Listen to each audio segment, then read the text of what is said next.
হচ্ছে ফুল, এটা ফুলদানিতে সবচেয়ে বেশি মানায়। কথা বল না কেন? নারীরা হলো ফুটন্ত গোলাপের মতো ফুল। আপনারা দেখবেন যেই নারীটা পর্দা করে, যেই নারীটা 5 ওয়াক্ত নামাজ পড়ে, যেই নারী শরীয়তের সীমারেখা মেনে চলে, দেখবেন ওই নারী সম্পর্কে কোনো কথা বললে সমাজের নারী পুরুষ সবাই বন্ধ খেপে যাবে। সাবধান, লাগাম টেনে কথা বলো। ওই নারী আমাদের গ্রামের জন্য গর্ব, ওই নারী আমাদের গ্রামের জন্য রহমত। তার মতো একটা বউ যদি আমার ঘরে পেতাম, আপনি কেমন করে এমন বউ পাবেন? পাবেন না। কারণ প্রত্যেকটা ঘরে ঘরে যদি নামাজি পর্দাশীল মেয়ে তৈরি করতে পারে, প্রত্যেকটা ঘরে ঘরে অটই পর্দাশীল বউ চলে আসবে। মেয়েকে পাঠান পেন্সিল শুরু করে শপিং কমপ্লেক্সে, মেয়ের ক্ষেত্রে শপিং কমপ্লেক্স, আর বউয়ের ক্ষেত্রে অত্যন্ত পর্দাশীল। তাহলে আপনি সঠিক বিবেচনা কম বাবা হতে পারেননি। কথা বলেন না কেন? আমি আমার মা বোনদের উদ্দেশ্যে বলবো, মা গো, আপনার আমার জীবনের সবচেয়ে গুরুত্বপূর্ণ জিকির হলো নামাজ। আপনারা কি নামাজ পড়েন? সবাই 5 ওয়াক্ত নামাজ পড়েন? কইছে না? আওয়াজ নাই, মনো মিছা কথা কইও না। একেবারে লাও লেভেল যখন 5 ওয়াক্তের কথা বলছি।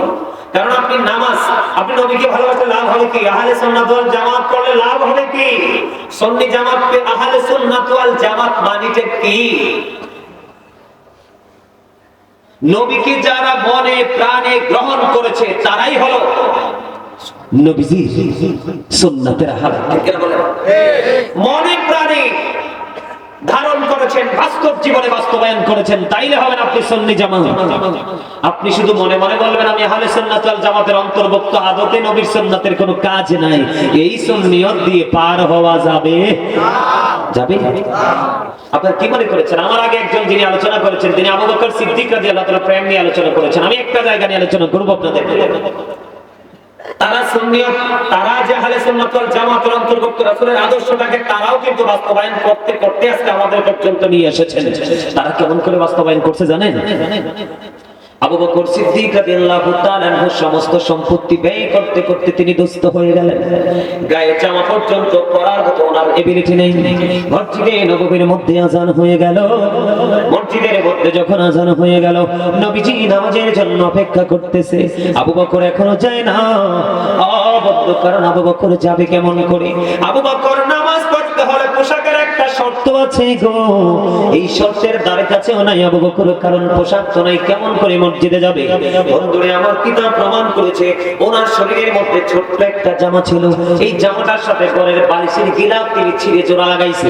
খেজুর কাটাকে সুই ব্যবহার করেছে, পাতাকে সুতা, এমনি করে ব্যবহার করে জামা বানায় এটাকে সুন্দর করে রেডি করে করে মসজিদে যাইতে একটু দেরি হয়ে গেছে।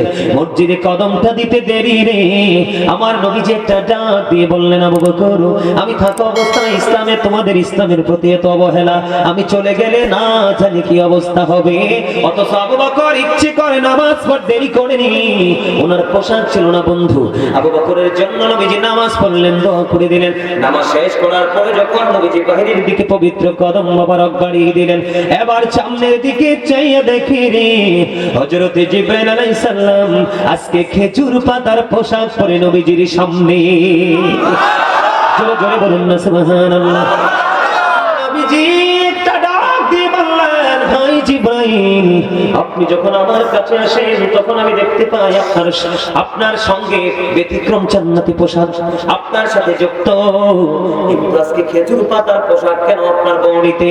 এবার আবু বকর সিদ্দিক রাদিয়াল্লাহু তাআলা আনহুর দিকে ইশারা করে বললেন, ইয়া রাসূলুল্লাহ, ইয়া হাবিবাল্লাহ, নবী গো, আপনি আপনার আবু বকরের দিকে চাইয়া দেখেন গো, আপনার আবু বকরের জামা নাই নামাজ পড়তে আসার মতো, আপনি চাইয়া দেখেন গায়ের জামার সাথে বালিশের গিলাফ খেজুর পাতা এবং খেজুর কাটাকে সুই সুতা দিয়ে বানাইয়া নামাজ পড়তে এসেছে। যখন আবু বকর খেজুর পাতা দিয়ে জামা বানায়, আল্লাহ রাব্বুল আলামিন সমস্ত আসমানের ফেরেশতাকে ঘোষণা করে দিলেন, আজকে আমার আবু বকরের সম্মানার্থে সকল আসমানি ফেরেশতারা যেন খেজুর পাতার পোশাক পরে নাও। কেউ যদি খেজুর পাতার পোশাক পরতে আপত্তি করো, আমি ফেরেশতাদের দপ্তর থেকে নামাইতে বাধ্য হব। ও বন্ধু, জিবরিল বলতেছে, ইয়া রাসূলুল্লাহ, আল্লাহর এই কঠোর বার্তা শুনে সমস্ত ফেরেশতা খেজুর পাতার পোশাক পরেছে আবু বকরের সম্মানার্থে। জোরে জোরে সুবহানাল্লাহ। আর আপনার আমার পরে কত দামি দামি পাঞ্জাবি তাও করে রেখে দিয়েছি। জুমার দিনে শর্ট শার্ট এবং জিন্স প্যান্ট পরে নামাজ পড়তে যাই, যেই নামাজ এই প্যান্ট পরে নামাজ পড়লে নামাজ পর্যন্ত বাতিল হয়ে যাবে, আল্লাহ পর্যন্ত পৌঁছাবে না। এখন আপনারা বলবেন, হুজুর কি নতুন ওয়াজ শুরু করে দিলেন? আমি আপনাদেরকে বলে দিই, জিকির করতে হলে কিছু কন্ডিশন মানতে হবে, যেই কন্ডিশনটা আল্লাহ প্রদত্ত। এখানে ম্যাক্সিমাম লোকের পরনে এসে দেখেছি লুঙ্গি, এটা অত্যন্ত চমৎকার পোশাক। তবে আমি আপনাদেরকে বলি, বর্তমানে যে জিন্স প্যান্ট বাজারে এসেছে, এটা ম্যাক্সিমাম মুসলমানের জন্য বন্ধ, টোটাল নিষেধ। বলে হুজুর কেন? আল্লাহ বলেছেন, লিবাসুত তাকওয়া যালিকা খায়র, আল্লাহর কাছে সবচেয়ে উত্তম পোশাক হলো তাকওয়ার পোশাক। এটা হলো পুরুষের জন্য পর্দা। আমার দিকে তাকান সবাই, যুবকদেরকে বলছি, উপর দিয়ে থাকবে নাভি বরাবর, আর নিচের দিক দিয়ে থাকবে টাকনোর উপরে। এই সীমাবদ্ধতার মধ্যে বজায় রেখে পোশাক পরা ইমানদার পুরুষের জন্য ফরজ। ইচ্ছে করে যদি আপনি পোশাকটা নাভির নিচে নামিয়ে দেন, ওই দিক দিয়ে টাকনোর নিচে নামিয়ে দেন, আপনি আল্লাহর ফরজকে তরক করেছেন। এই পোশাক পরে আপনি নামাজ পড়তে যাবেন, আল্লাহ পর্যন্ত এই নামাজ পৌঁছাবে না বন্ধু। বুখারী শরীফ থেকে আমি ছোট্ট একটা হাদিস শরীফ আপনাদেরকে শোনাবো। আপনার আমার প্রাণের নবী সরকারে মদিনা, তিনি কি করতেছেন? মসজিদের মধ্যে অবস্থান করতেছেন। জনৈক ব্যক্তি এসে নামাজের নিয়ত করলেন। নবীজি তার দিকে তাকায়া দেখলেন তার পোশাকটা টাকনোর নিচে ঝুলতেছে। নবীজি বললেন, তুমি ওযু করে আসো। তিনি নামাজ ভেঙে ওযু করতে গেলেন, আবার তিনি ওযু করে আসলেন। আসার পরে আবার তিনি নিয়ত বাঁধলেন, কিন্তু নিচের পোশাক কিন্তু টাকনোর উপরে এখনো উঠায় নাই। নবীজি আবার বললেন, তুমি নামাজ ওযু করে এসো। আবার তিনি ওযু করতে গেলেন, নামাজ ভেঙে আবার তিনি ওযু করে আসলেন। ও এর মধ্যে আল্লাহর হাবিবকে প্রশ্ন করো, হলো ইয়া রাসূলুল্লাহ, বারবার আপনি কেন কথাকে বলছেন ওযু করার জন্য? আমার নবীজি বলেছেন, কিয়ামত পর্যন্ত সে নামাজ পড়তে পারবে গো, তার নামাজ আল্লাহর দরবারে কবুল হবে না। কারণ মুসলমানের জন্য যে পোশাকের ফরজটা বেঁধে দিয়েছে, এই পোশাক থেকে, সেই ফরজ থেকে সে আউট হয়ে গেছে। জোরে জোরে বলেন নাউজুবিল্লাহ। সবচেয়ে বড় লজ্জার খবর হলো, এটা লজ্জার বিষয় নয়, জানার বিষয়। শুক্রবার দিনে যে 5 ওয়াক্ত নামাজ পড়ে না, সপ্তাহে 6 দিন নামাজ পড়ে না, সেও কিন্তু জুমা পড়তে যায়। যাই কি যায় না? ম্যাক্সিমাম যুবক দেখবেন জিন্স প্যান্ট পরে, শর্ট শার্ট অথবা শর্ট গেঞ্জি পরে যায়। আমি নিজের চোখে দেখেছি, যখন একজন ব্যক্তির উপর দিয়ে লম্বা জামা থাকে না, সে যখন রুকুতে যায় 100% পিছনের কাতার থেকে তার লজ্জাস্থানটা দেখা যায়। কথা বলেন না কেন? আমি কি ভুল বলতেছি? লুঙ্গি বলেন, প্যান্ট বলেন, পায়জামা বলেন, ট্রাউজার বলেন, যেটাই বলেন, ইমানদার পুরুষ হিসাবে আল্লাহ রাব্বুল আলামিন অর্ডার করেছে আপনাকে কি করতে হবে? উপর দিয়ে নাভি বরাবর অথবা উপরে, আর নিচের দিক দিয়ে টাকনোর উপরে। যেই যুবক আল্লাহর অর্ডারকে উপেক্ষা করে টাকনোর নিচে ঝুলি ঝুলি পোশাক পরবে, তার যৌবন যদিও সে তাগড়া জওয়ান হয়, তার যৌবন ধীরে ধীরে কমতে থাকবে। এখন আমাদের মধ্যে অনেক মেয়ে দেখা যায় অসভ্য। কথা বল না কেন? এমন ভাবে পায়জামাটা পরে হাতটা একটু পাড়ে একটু উঠাই, মাইন্ড করেন না, একটু এই জায়গায় থাকে। কথা বলেন না কিনা? মেয়েরা থাকার কথা একেবারে মোড়ার নিচে বন্ধু, মাথা থেকে পুরোটা ঢাকার কথা। মনে হয় যেন রাস্তার মধ্যে হাঁটু পানি এই পর্যন্ত, টাকনু এবং হাঁটুর মাঝামাঝি। আমাদের কথা বল না কেন? কি দেখেন না? আমি শুধু একলাই দেখি, সবাই দেখেন না? যাবেন কোথায়? আমরা চারপাশে গজব আমাদেরকে ঘিরে ফেলেছে। কারণ আজকে দেখবেন মানুষ দিনের কাজের জন্য ডাকলে দেখবেন কেউ আসবে না, কেউ আসতে চাইবে না। 2-4 জন ছাড়া সমাজে, তাও নিরহ দরিদ্র মানুষগুলো আগে আসে, বড় লোকগুলো টাকা কোটে পুরায়। আজকে বলেন যে যেই কোনো একটা আধুনিক গানের শিল্পী আসবে, এখানে কনসার্ট হবে, দেখবেন সাউন্ড পর্যন্ত নিয়ে আসবে আপনার কাছে। এটার মানেটা কি জানেন? এটাই হলো কিয়ামতের সিমটম, এটাই হলো কিয়ামতের আলামত। যখন ইসলামটা পৃথিবীতে এসেছিল, তখন ইসলামটা গরিব ছিল, পৃথিবীর অবস্থা ভালো ছিল না। যখন ইসলাম পরিপূর্ণ হলো, পৃথিবীর মধ্যে শান্তি পরিপূর্ণ ছিল। ঠিক কিনা বলেন? আবার এখন ইসলাম গরিব হয়ে যাচ্ছে। এই আমার দিকে তাকান, এই যে দেখেন যে ছেলেগুলো টুপি ছাড়া আসছে, একটার মাথার চুল কাটার স্টাইল বলা না। আমি এক্সাম্পল দিচ্ছি আপনাদের, রাগের বিষয় না তো। দেখেন এদের মাথা কিন্তু আল্লাহ বেলের মতো গোল করে বানাই দিয়েছে। কি কইরা? কেউ বানাইছে বাবুই পাখির বাসা, কেউ বানাইছে দান ঝাড়ুনের তুলা, কেউ বানাইছে এটার আবার সালুই, কেউ আবার বানাইছে কানের গোড়াটারে ডিজিটাল রেল লাইন। এই বর্তমানে 100 থেকে 100 ইয়াং ছেলেদের মাথা থেকে ইসলাম সরে গেছে। চুল কাটার যে ইসলামের যে কন্ডিশন, সেই কন্ডিশন থেকে ছেলেরা কি হয়ে গেছে? আউট হয়ে গেছে। একটা বার খতিব সাহেবকে প্রশ্ন করেনি, একটা বার ইমাম সাহেবকে প্রশ্ন করেনি, হুজুর আমি যে স্টাইলে চুলটা কাটলাম রাইট কিনা, অথবা বাবাও তো যাই প্রশ্ন করে নাই যে বা হুজুর আমার ছেলেটা এইভাবে চুলটা কাটছে, আসলে কি রাইট কিনা। কথা বলেন না, আমি কি ভুল বলতেছি? ম্যাক্সিমাম ছেলেরা জিন্স প্যান্টটা পরে আসে, এদিক দিয়ে নাভির কমপক্ষে 4 আঙ্গুল নিচে থাকে প্যান্টটা। আমরা যে পুরুষ একজন আরেকজনের দিকে তাকাতে লজ্জা বোধ করি, কারণ চোখের জিনা হলো দেখা। মনে রাখবেন, আপনি যদি চোখকে নোংরামি থেকে বাঁচাতে পারেন, আপনার নফসকে নোংরামি থেকে বাঁচানো সম্ভব। কারণ আপনি যখন চোখে কোনো কিছু দেখবেন, এটা কিন্তু চোখ থেকে স্থানান্তরিত হয়ে কিন্তু আপনার নফস পর্যন্ত পৌঁছে যাবে। তখনই একটা নারী এবং পুরুষ নোংরা কাজে লিপ্ত হয়। কথা বলেন না, আমি কি বাস্তব কথা বলছি না?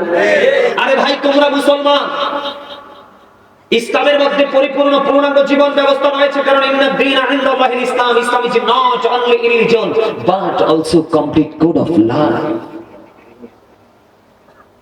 আপনি আজকে পড়ছে অসুবিধা নাই, এটা হিসাব থেকে যদি মনে করে যে না এটা নাবির উপরে থাকে পড়বো, অসুবিধা নাই। যদি মনে করে যে না হুজুরের কথা অনুযায়ী, আল্লাহর আইন অনুযায়ী নাবির উপরে আমি রাখতে পারবো, তো জিন্সপ্যান্ট পরেন। তবে নিষ্ঠার দিকে খেয়াল রাখতে হবে বেশি করে।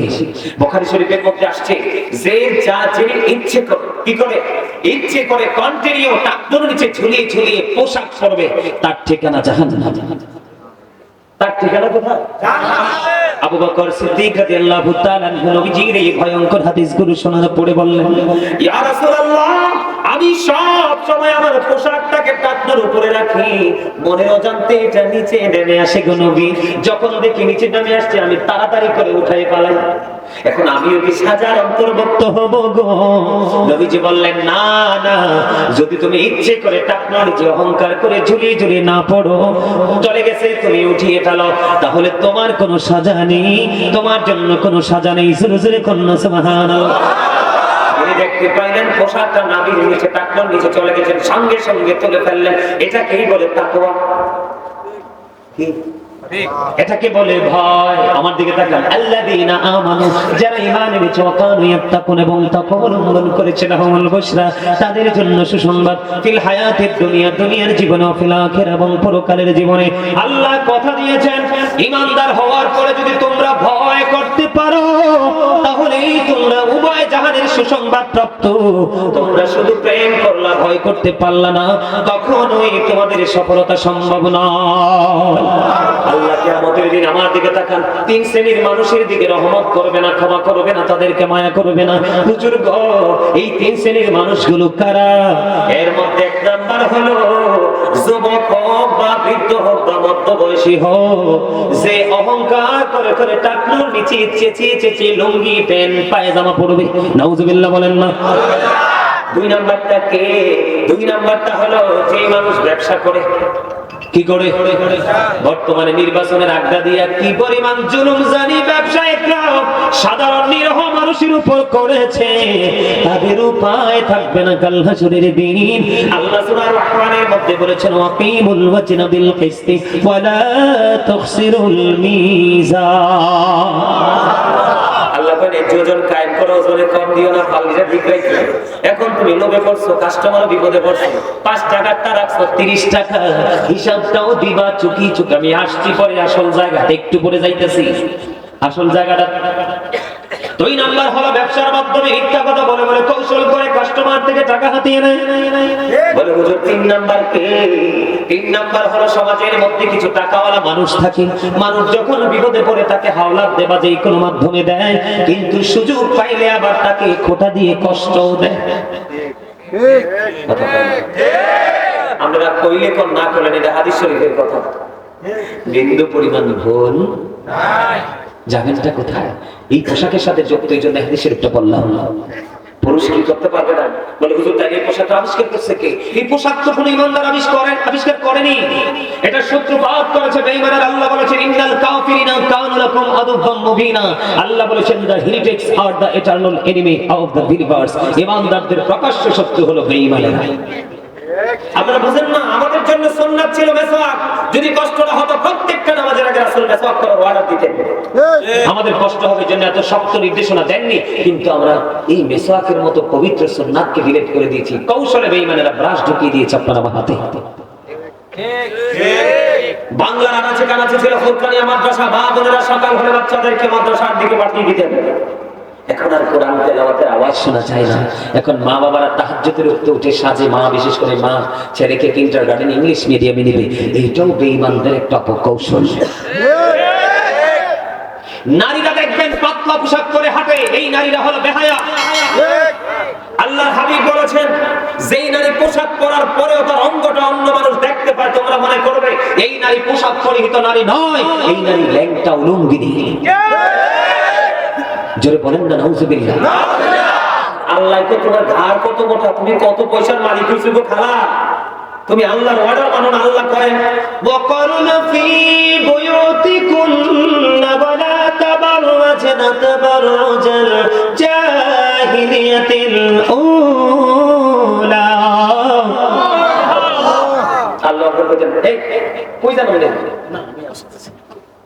আরে আল্লাহ রাগ করবি শুনি না, আল্লাহর কাছে ধরা হই যাবো তো। আল্লাহ কবে তুমি কি ওয়াজ করছো, তোর মুসল্লি ছুটি গেছে গিল্লি কিটা দিবা না করি। আমি আসতেছি। আচ্ছা ঠিক আছে, ওকে আসেন। আমার দিকে তাকান, আমি বেশি আলজাল কথা বলার অভ্যাস না, আপনাদের যে কিন্তু দুর্বল, আপনাদেরকে মজা দেওয়ার জন্য একটু মাঝে মাঝে ব্যতিক্রম কথা বলি, এটাই উদ্দেশ্য, অন্য কিছু না। আল্লাহ কয় মহিলাদেরকে ঘরে থাকতে, ওই জাহিরি যুগের নারীদের মতো নিজের রূপটা বাইর হয়ে অন্য কোন পুরুষকে দেখাইতে আল্লাহ না করছে।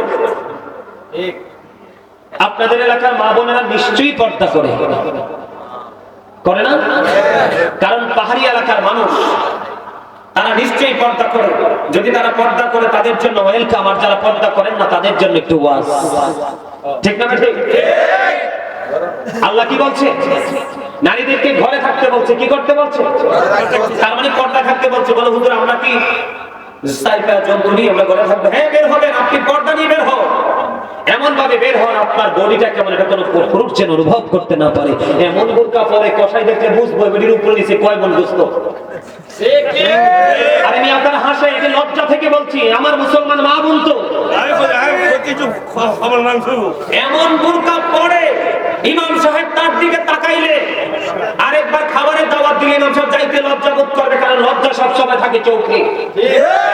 লজ্জা কোথায় থাকে? বোরকা পরবেন আপনি নিজেকে আবৃত করার জন্য, কি বলেন দাদা ভাই? কিন্তু আপনি এমন বোরকা পরেছেন, এমন ভাবে পিছন দিক দিয়ে একটু ছবি তুলতে বলবেন আপনার বান্ধবীকে যে আমি বোরকাটা পরেছি, বোন তুই একটু ছবি তোল। আমি কিন্তু কাউকে খাটো করে বলছি না, বাস্তবতা বলছি। এই নারীদের কথা এই জন্য বলছি, এটা মেরাজের চাঁদ। আল্লাহর হাবিব যখন জান্নাত জাহান্নাম পরিদর্শন করলো, জাহান্নামের দিকে যাইয়া দেখলেন বন্ধু শুধু ধনী ধনী মানুষ আর মহিলা। নাউজুবিল্লাহ বলেন না। শুধু পৃথিবীর যারা বড় এই মানুষগুলো আর মহিলা। জান্নাতের দিকে নবীজি তাকায় দেখলেন জান্নাতের মধ্যে শুধু পুরুষ আর গরিব মানুষ।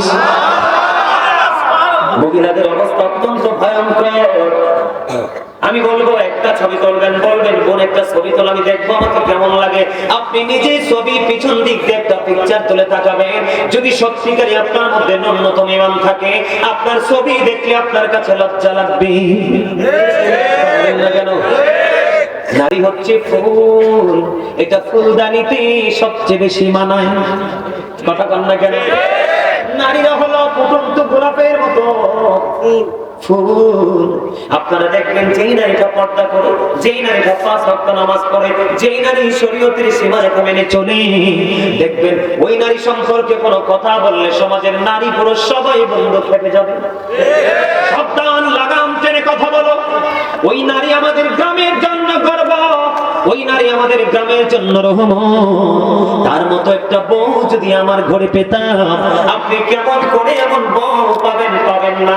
কারণ প্রত্যেকটা ঘরে ঘরে যদি নামাজি পর্দাশীল মেয়ে তৈরি করতে পারে, প্রত্যেকটা ঘরে ঘরে অটই পর্দাশীল বউ চলে আসবে। মেয়েকে পাঠান পেন্সিল শুরু করে শপিং কমপ্লেক্সে, মেয়ের ক্ষেত্রে শপিং কমপ্লেক্স, আর বউয়ের ক্ষেত্রে অত্যন্ত পর্দাশীল। তাহলে আপনি সঠিক বিবেচনা কম বাবা হতে পারেননি। বলেন না কেন? আমি আমার মা বোনদের উদ্দেশ্যে বলবো, মা গো, পর্দা করে চলো, পর্দা ছাড়া কোনো উপায় নেই। আমার বন্ধু হযরতে আব্দুল্লাহ আসতেছে নবীজির কদমে, মাইমুনা সহ বন্ধুরে আমার আরেকজন ছিলেন নবীজির দরবারে। যখন আব্দুল্লাহ আসতেছে, তখন আমার নবীজি বললেন, তোমরা আত্মগোপন করো। খেয়াল করবেন হাদিস শরীফ, তোমরা কি করো? তার মানে তোমরা এখান থেকে প্রস্থান করো, চলে যাও। ইয়া রাসূলুল্লাহ, আব্দুল্লাহ আসতেছে, আব্দুল্লাহ তো অন্ধ। আমার নবীজি বলেছেন, আব্দুল্লাহ অন্ধ, তোমরা তো অন্ধ নও। তার মানে আপনার বাড়ির আঙিনা দিয়ে যদি কোনো অন্ধ মানুষ চলে যায়, আপনি চোখে দিয়ে অন্ধ মানুষের, অন্ধ পুরুষের দিকে দৃষ্টি দিতে পারবেন না। আপনার স্বামীর ক্ষমতা নাই, কলা পাতা দিয়ে আপনার বাড়ির আঙিনাটা বেড়া দিয়ে দিয়েছে। নতুন জামাই হেঁটে যাচ্ছে, আপনি কলা পাতা পাক দিয়ে নতুন জামাইয়ের দিকে দৃষ্টি দিতে পারবেন না। কারণ বন্ধু, আমি আগে বলেছি, সবকিছুই ওই চক্ষু থেকে। কথা বলেন না কেন? ফেসবুকে দেখবেন, গতকালকে গত পরশুদিন ফেসবুকে দেখলাম 3 বাচ্চার মা, স্বামী বিদেশে থাকে, এসআইর সাথে প্রেম করে 3-4 মা বিয়ে করে ফেলেছে। অথচ জামাই বিদেশে। কত স্বামীর কোটি কোটি টাকা নিয়ে অন্য পুরুষের গলায় ঝোলে, আজকে শুধু উকি আর ঝুঁকির কারণে। চোখটাকে যদি কন্ট্রোলে রাখতো, তাহলে কিন্তু নারীরা কখনোই এমন ফাঁদে পড়তো না। বন্ধু আমার দিকে তাকান, আল্লাহর হাবিবকে যখন দেবর সম্পর্কে প্রশ্ন করা হলো, আমার নবীজি বলেছে, একজন ভাবি তার দেবরের সাথে দেখা করার চাইতে মৃত্যু তার জন্য অনেক ভালো। নাউজুবিল্লাহ বলেন না। অন্য বেগানা পুরুষ তার দলের কথা। আল্লাহ রাসূল নারীদেরকে সুরক্ষিত রাখার জন্য বলেছেন, যাদের স্বামী কাছে নেই, যাদের স্বামী বিদেশে আছে, অথচ স্ত্রী এই জেলায় আছে, স্বামী চাকরির কারণে, জীবন জীবিকার কারণে অন্য জেলায় আছে, আল্লাহর হাবিব জানিয়ে দিয়েছেন হাদিস শরীফ থেকে প্রমাণ। আল্লাহর হাবিব বলেছেন, তোমার স্বামী বাড়ি আসা না পর্যন্ত তুমি সুন্দর জামা পরিও না এবং সাজগোজ করিও না। তোমার যা কিছু শুধু একমাত্র তোমার স্বামীর জন্য, কারণ তোমার স্বামীর সন্তুষ্টিতেই তোমার জান্নাত। বেপরদাশীল নারীরা রাতের অন্ধকারে স্বামী যখন তাকে বিছানায় ডাকে, অনেক সময় সে স্বামীটাকে সাড়া দেয় না। এটা আমার কথা নয়, হাদিস শরীফের কথা। বন্ধু আপনারা আমার দিকে তাকান, আল্লাহর হাবিব জানিয়ে দিয়েছেন, কোন নারীকে তার স্বামী সারাদিন পরিশ্রম করলো, জীবন জীবিকার তাগিদে তার জন্য, তার ফ্যামিলির জন্য ঘুরলো, রাতের অন্ধকারে সে যখন বিছানায় গেল, স্ত্রীকে আদর করে কাছে ডাকলো, স্ত্রী মুখটা ঘুরিয়ে অন্যদিকে চলে গেল, স্বামী কলিজাটা ফাইটা খান খান হয়ে গেল। আমার আল্লাহ সঙ্গে সঙ্গে লানতের ফেরেশতা ওই নারীর জন্য পৃথিবীর বুকে পাঠিয়ে দেয়। ওই যতক্ষণ না পর্যন্ত সকাল না হয়, ওই রাত্র থেকে ওই নারীটাকে শুধু ফেরেশতারা লানত দিতে থাকে, ওই নারীকে অভিশপ্ত বলে ঘোষিত করা হয়। জোরে জোরে নাউজুবিল্লাহ। নারীদের পর্দা করতে হবে বেশি করে, আর এই দায়িত্ব নিতে হবে পুরুষদেরকে। আপনি স্বামী হয়ে স্ত্রী বন্ধু এলোমেলো ঘোরাফেরা করছে, চলাফেরা করছে, আপনি কিন্তু তার আপনার স্ত্রীর দিকে নজর দিচ্ছেন না, তাহলে এটার জন্য দায়ী হবেন আপনি। বাঁচার উপায় নাই। আপনি ফরেজগার স্বামী, কিন্তু বউ এলোমেলো চলছে, আপনার আমলের কোনো মূল্য নেই আল্লাহর কাছে। আল্লাহর হাবিব বলেছেন, নারীরা হলো গোপনীয় জীব, তারা গোপনে থাকবে, তাদের সর্বোচ্চ সম্মান থাকবে। যখন তারা ঘর থেকে বের হয়ে প্রকাশিত হবে, তখন শয়তান তাদেরকে দেখলে উকি ঝুঁকি দেয়। জোরে জোরে নাউজুবিল্লাহ। আপনারা তো জানেন না, নারীকে শয়তান মনে করে রশি। কোন শয়তান যদি কোন পুরুষকে, চরিত্রবান পুরুষকে যদি গায়েল করতে চায়, কোন সুপুরুষের গায়ে যদি কলঙ্কের কালি লাগাইতে চায়, তখন শয়তান কোনোভাবে ফাঁদ ফেলতে পারে না। একটা নারীর মাধ্যমে ওই পুরুষের গায়ে সাদা গায়ে কালো দাগ লাগাইয়া দেয়।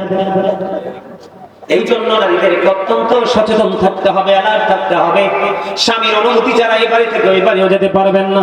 স্বামী অনুমতি দিলে এই বাড়ি থেকে ওই বাড়ি যাবেন, তবে পর্দা করে, পর্দা ছাড়া নয়। কারণ কার নজর কেমন আপনি কখনোই বলতে পারবেন না। আরো ভয়ঙ্কর খবর আছে বন্ধু, নারীরা বর্তমানে পুরুষের পোশাক পরে। আপনারা দেখছেন কিনা জানি না, এখন দেখবেন ম্যাক্সিমাম নারীর পরনে দেখবেন পুরুষের জুতা। কথা কম না কেন?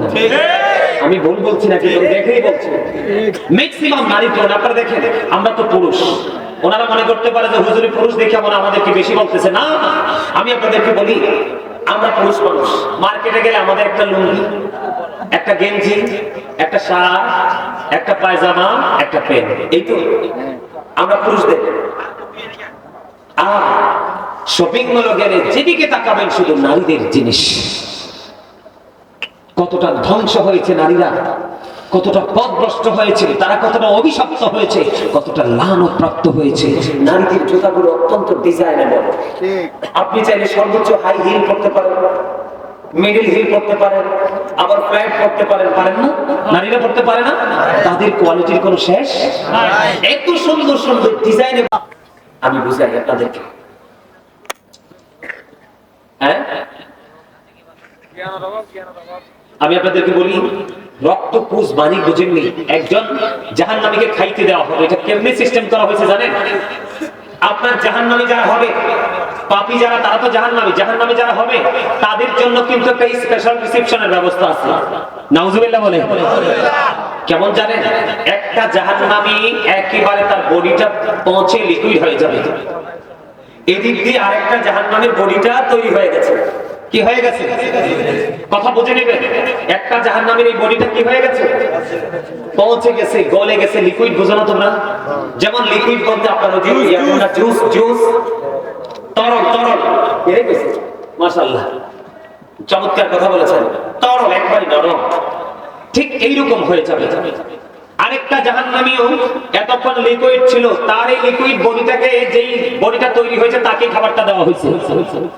বন্ধু, যেই নারীটা সিম্পল একটা পুরুষের জুতা পরেছে, এবং যেই পুরুষ নারীদের সিম্পল একটা জিনিস ব্যবহার করেছে, ম্যাক্সিমাম পুরুষদেরকে, ম্যাক্সিমাম ইয়াং ছেলেদেরকে দেখা যায় এই সাইডটাকে ডিজিটাল ক্রিস্টাল রেল লাইন করেছো, মাথার চুলগুলোকে উঁচু করেছো, এগুলো সামনে চলে আসে। এই জন্য নারীদের ব্যান্ড দিয়ে এটারে থামাইছো।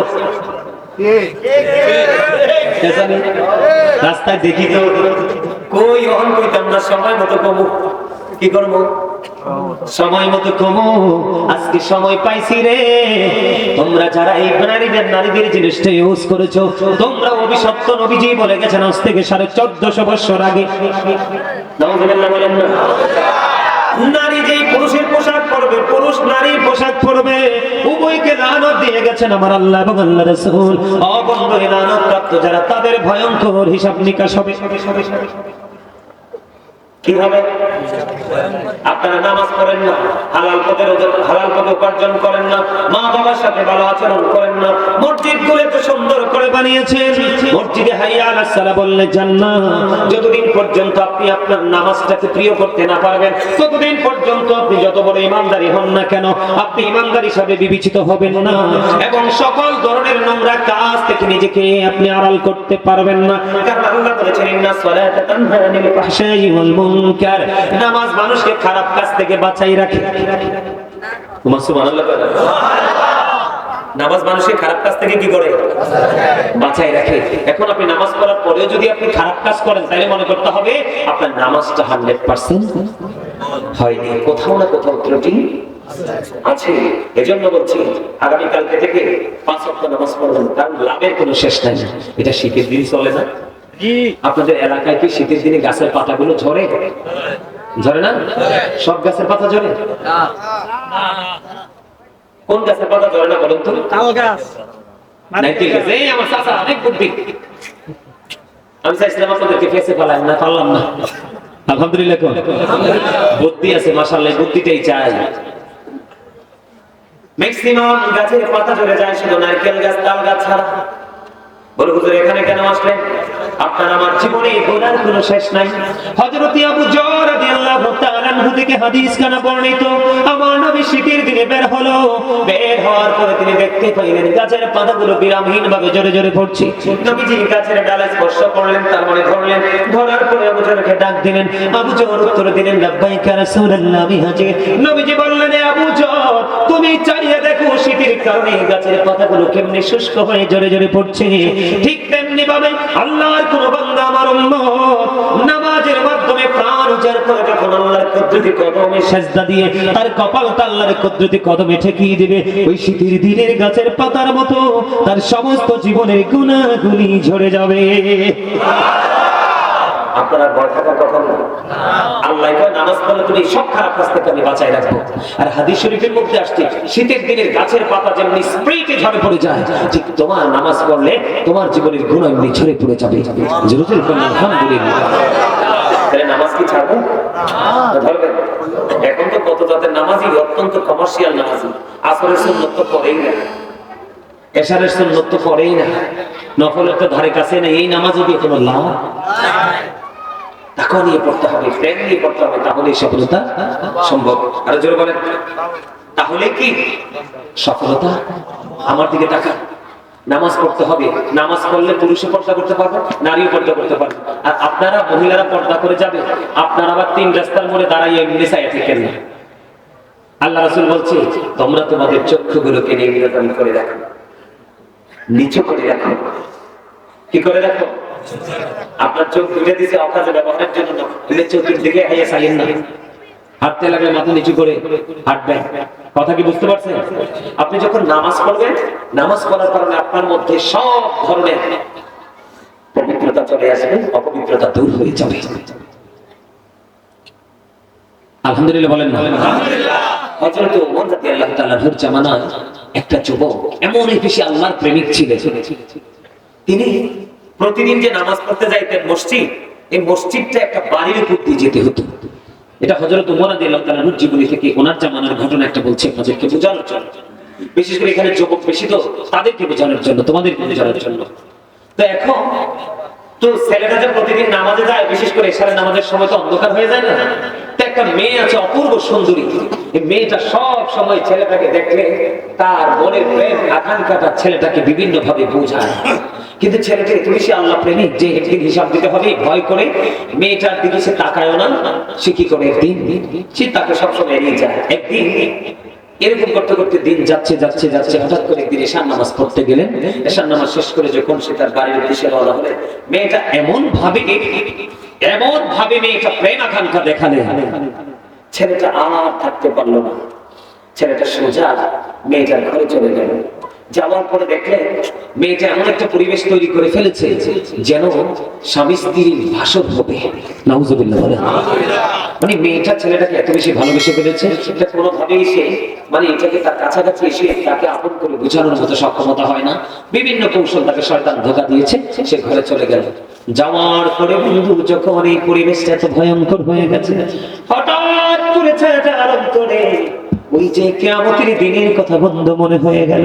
ওই যে সূর্যটা মাত্র সোয়া হাত উপরে থাকবে, সূর্যের কিরণে মাথার মগজটা টকবক টকবক করে উঠবে, কান পর্যন্ত ঘাম এসে যাবে, চারপাশ বন্ধু দুর্গন্ধময় হয়ে যাবে, সহ্য হবে না। ছেলেটার ওই দিনের কথা মনে হলো, চিন্তা করতে করতে বেচার ঘরের মধ্যে বন্ধু ছেলেটা বেহুশ হয়ে গেল। আল্লাহু আকবার বলেন না? ছেলেটা বেহুশ হয়ে গেল। সে তার সেন্সটা হারিয়ে ফেলেছে। তখন অনেক দেরি হয়ে গেল, ছেলেটা বাড়ি ফিরে যায় না। মা বাবা পাগল হয়ে গেল। তখন স্বজন তাকে খুঁজতে শুরু করলো। মেয়েটাও লজ্জায় পড়ে গেছে, কেমন করে বলবে তার ঘরে। খুঁজতে খুঁজতে খুঁজতে খুঁজতে মেয়েটার ঘরে গিয়ে ছেলেটাকে অচেতন অবস্থায় পাইল। এখান থেকে উঠিয়ে ছেলেটাকে বন্ধ বাড়ি নিয়ে গেল। নিয়ে যাওয়ার পরে আল্লাহর কুদরতে ছেলেটা জ্ঞান ফিরে আসলো। ফিরে আসার পরে ছেলেটাকে প্রশ্ন করলো, বাবা গো বলো না তুমি কেমন করে ঘরে গিয়েছিলে, আবার কেনই বা তুমি বেহুশ হয়ে গেছো? এবার ছেলেটা রেখে ডেকে বলল, উপস্থিতি সবার সামনে বলল, আমি যখন এই প্রতিদিন নামাজ পড়তে যেতাম মেয়েটা সব সময় আমাকে প্রেম আকাঙ্ক্ষা দেখাতো। আমি আজকে নামাজ পড়ে আসার সময় কেমন করে যে মেয়েটার ঘরে চলে গেলাম এটা আমি উপলব্ধি করতে পারিনি, কিন্তু যাওয়ার পরে যে পরিবেশটা নোংরা সেটা আমি বুঝতে পেরেছি। এখান থেকে কেমন করে যাব, আমার পরকালের চিন্তা আমার হৃদয়ে চলে আসলো। সেই দিনের বন্ধু তো কেউ নাই রে, কে আমাকে সুপারিশ করবে? ভয় আমার হৃদয় রাজ্য তোলপাড় শুরু করে দিল। চিন্তা করতে করতে আমি বেহুশ হয়ে গেলাম। পুরো বিস্তারিত ঘটনাটা খুলে বলতে দেরি, মা বাবা স্বজনের সামনে ছেলেটা চিরদিনের জন্য নিদ্রায় শায়িত হয়ে গেল। তার মানে ছেলেটা মৃত্যুবরণ করলো। ইন্না লিল্লাহি ওয়া ইন্না ইলাইহি রাজিউন। বন্ধু ছেলেটা যখন মারা গেল বুঝলি মা বাবার কেমন অবস্থা হবে। তাৎক্ষণিকভাবে বন্ধু তাকে জানাজা করে কবরে দাফন করা হলো। সকাল যখন হলো, সকাল হতে না হতে ওমর রাদিয়াল্লাহু তাআলা আনহুকে খবর দেওয়া হলো। তিনি খবর দেওয়ার পরে জলদি ছুটে আসলেন। আসার পরে বিস্তারিত ঘটনা শুনলেন। এবার তিনি বললেন, জলদি চলো ওই ছেলেটার কবরের পার চলো। জলদি করে সবাইকে নিয়ে কবরের পারে চলে গেল। কবরের পারে চলে যাওয়ার পরে হযরত ওমর ওই ছেলেটার জন্য দোয়া করে দিলেন এবং তিনি ওই কবরের পারে দাঁড়িয়ে দাঁড়িয়ে সবাইকে বলতেছেন, যে পাপ করতে গিয়ে অপরাধ করতে গিয়ে কালকে আমাদের হিসাব দিতে হবে, চিন্তা করে সে পাপ থেকে দূরে আসতে পারে, ওই ব্যক্তির জন্য আল্লাহ রাব্বুল আলামিন তার কবরে যাইতে দেরি তার জন্য 2টা জান্নাত বরাদ্দ করে দেয়। 2টা জান্নাতের সুখ তার কবরের মধ্যে বরাদ্দ করে দেয়। হযরত ওমর এই কথা বলতে দেরি রে, সঙ্গে সঙ্গে ওই যুবকের কবর থেকে আওয়াজ আসলো, হ্যাঁ হযরত ওমর আপনি যা বলেছেন সব সত্য গো, আমাকে কবরে রাখতে দেরি গো, আমার কবরের মধ্যে 2টা জান্নাতের সুখ আমি পেয়ে গেছি। নামাজ মানুষকে এইরকম চরিত্রবান বানায়। তোমাদেরকে বোঝানোর জন্য আমি কথাগুলো বলছি, একটু বুঝে নিতে হবে। সর্বশেষ আলোচনা করবো না, অনেক সময় হয়ে গেছে। ভাবছিলাম মাত্র 30 মিনিট আলোচনা করবো। কত মিনিট? মাত্র 30 মিনিট, এখন 2 ঘন্টা একটু পরে। আমার দিকে তাকান, আমি আপনাদেরকে কি বলবো, এই যে যতগুলো কথা বললাম আমলের জন্য বললাম না, এগুলো বাস্তবে বাস্তবায়ন করার জন্য বললাম না, কথা বলেন বললাম না? সম্মানিত উপস্থিতি, মনে রাখবেন ওই যে দেহ এবং রূহের কথা বলেছিলাম, মনে আছে? কথা কর না কেন? আমি কিন্তু ওই যে দেহ থেকে আত্মাটা আলাদা হলেই মৃত্যু বলে বিবেচিত হবে, এখানে এসেই কিন্তু আমি অন্যদিকে ঘুরে গেছিলাম, মনে আছে? এখন দেহ থেকে যখন আত্মাটা আলাদা হয়ে যাবে, আপনাকে আমাকে মৃত বলে ঘোষণা করা হবে, তখন আপনাকে আমাকে কোথায় নিয়ে যাওয়া হবে? কবরে। কোথায়? আপনাদের যার যার পছন্দের গোরস্থান আছে সেই গোরস্থানে নিয়ে যাওয়া হবে, তাই না? বন্ধুরা আমার, ওই গোরস্থান সম্পর্কে নবীজি বলে দিয়েছেন, আল কবর রাওজাতুন মিন রিয়াদিল জান্নাতি আও হুফরাতুন মিন হুফারিন নার। আল্লাহর হাবিব বলে দিয়েছেন কবরটা 2টা রূপে রূপান্তরিত হবে। কয়টা? কথা বলেন না, কয়টা? 2টা রূপে রূপান্তরিত হবে কবর। বলে হুজুর কেমনে বলেন? একটা হবে জান্নাতের বাগান আর একটা হবে জাহান্নামের গর্ত। আজকে যারা জান্নাতের বাগান এসেছেন, আলোচনা শুনেছেন, আগামী কাল থেকে আপনারা যদি মনে মনে সিদ্ধান্তটাকে পাল্টাতে পারেন যে এতদিন একজন মানুষ ছিলাম, কি ছিলাম? এতদিন একজন মানুষ ছিলাম, আজকে কাজে সুলাইমানের আলোচনা শুনলাম, আরেকটা মানুষ হিসেবে নিজেকে রূপান্তরিত করলাম। আল্লাহি আল্লাহর কসম করে বলছি রে, আপনার জীবনের সব গুনাহ মালিক ক্ষমা করে দিবে।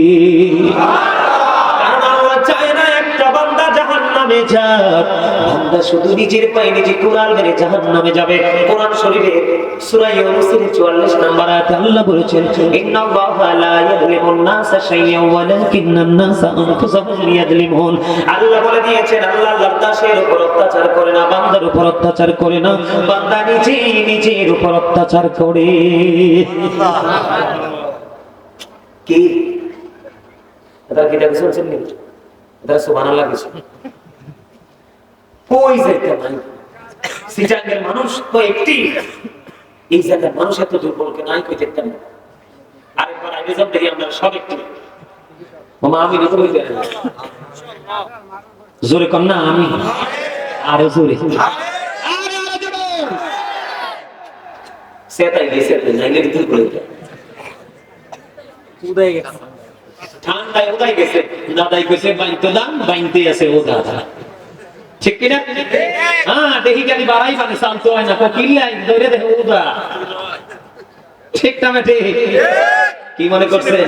যখন তোমার কেউ ছিল না তখন ছিলাম আমি, এখন তোমার সব হয়েছে, পর হয়েছি আমি। যখন তোমার কেউ রবে না, রব শুধু আমি। আমার কাছে আসতে হবে, মনে রেখো তুমি। তোরা চাসনি কিছু, তোরা চাসনি কিছু কারো কাছে, খোদার মদদ ছাড়া। অন্যের ওপর ভরসা ছেড়ে নিজের পায়ে দাঁড়া।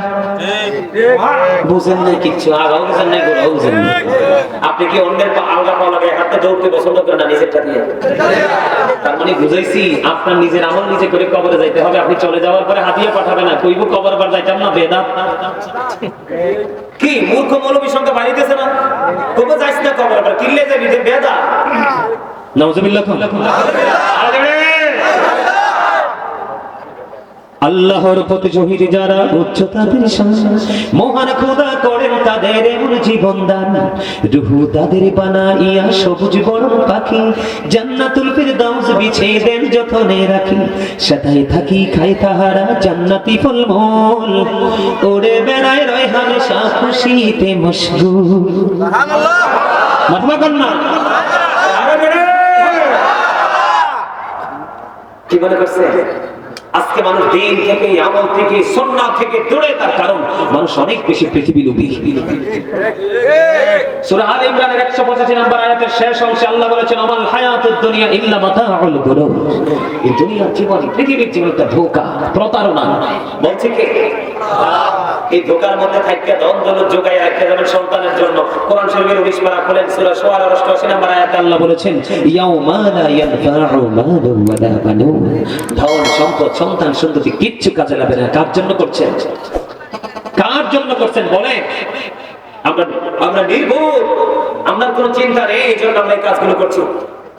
এই আল্লাহ বলেছেন, আল্লাহ আল্লাহর বান্দার উপর জুলুম করে না, বান্দা নিজের উপর জুলুম করে। আল্লাহ যারা জুলুম করে, আল্লাহ বলেছেন, আল্লাহু লা ইউহিব্বুজ জালিমিন। আল্লাহ জালিমদেরকে পছন্দ করেন না। ওমানি যালিমিন মিন আনসার। যখন তারা বিপদে পড়বে, আল্লাহ তাদের জন্য কোনো সাহায্যকারীও রাখে না, তাদের কোনো হেল্প করার কেউ থাকে না। এই আলোচনা শেষ, আমার দিকে তাকান। যাবেন কোথায়? কবরে। আমরা যাব কোথায়? আল্লাহ কয় হিসাব করে আইসো কবরে। কি করে? হিসাব করে আইসো কবরে। দুনিয়াতে তো টেলিফোন দিয়া, মামা দিয়া, টাকা দিয়া, বিড়ি দিয়া, সিগারেট দিয়া, 500 টাকা দিয়া হাতে পায়ে ধরে রাস্তা একটা যদি বন্ধ হয় আরেকটা বের করতে পারো? পারো না?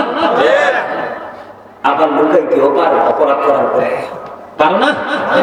কোরআন শরীফের 30 পারা সূরা ইনফিতরের মধ্যে আল্লাহ বলেছেন, ওয়া ইদাল কুবুরু বুসিরাত আলিমাত নাফসুম মা কদ্দামাত ওয়া আখরাত। জোরে জোরে আল্লাহু আকবার।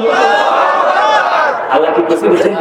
আল্লাহ কইছে কবরটা যখন উন্মোচিত হয়ে যাবে, ওপেন হয়ে যাবে, আপনি আমি আমরা প্রত্যেকই তোমরা দেখতে পারবে, জানতে পারবে কে কি করেছো আর কি করোনি। বাঁচার উপায় আছে নি? কথা কম না কেন? বাঁচার উপায় আছে নি? ওপেন থাকবে, চোখের সামনে থাকবে।